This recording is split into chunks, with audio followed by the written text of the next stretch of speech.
بسم اللہ الرحمن الرحیم۔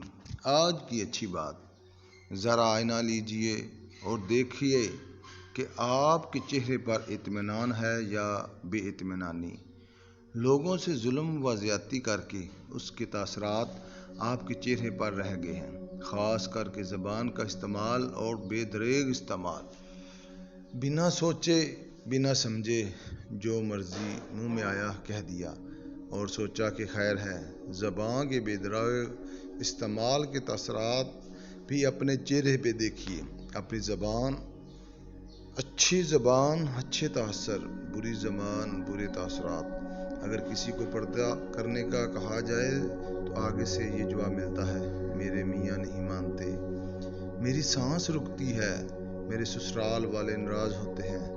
تو میرا سوال یہ ہے کہ گویا یہ سب رشتے آپ کو اللہ سے زیادہ عزیز ہیں۔ اب کرونا کے خوف سے عورت کیا مرد بھی پردہ کرنے پر مجبور ہو گئے ہیں، یعنی اللہ کا ڈر نہیں، کرونا سے مرنے کا ہے۔ انا للہ و انا الیہ راجعون۔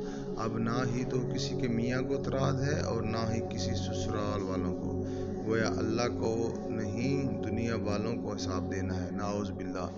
کیا اس طرح کے بہانے اللہ کے سامنے چلیں گے؟ اگر آپ کو فخر ہی کرنا ہے تو انگریزی بول کر نہیں، عربی بول کر کریں، جو زبان رسول کریم صلی اللہ علیہ وآلہ وسلم کی تھی۔ کب تک فرنگیوں کے طریقوں پہ چلیں گے؟ یاد رکھیں، جس قوم کی مشابہت کی وہ انہی میں سے ہیں۔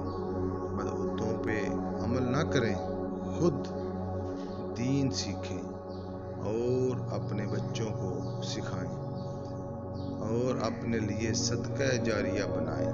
اللہ سے دعا ہے اللہ ہمارے بچوں کو با ایمان بنائے۔ آمین ثم آمین یا رب العالمین۔ اگر آپ کو یہ چھوٹی سی ویڈیو پسند آئی ہو تو پلیز ویڈیو کو لائک کریں اور چینل کو سبسکرائب کریں۔ Thanks for watch. شکریہ۔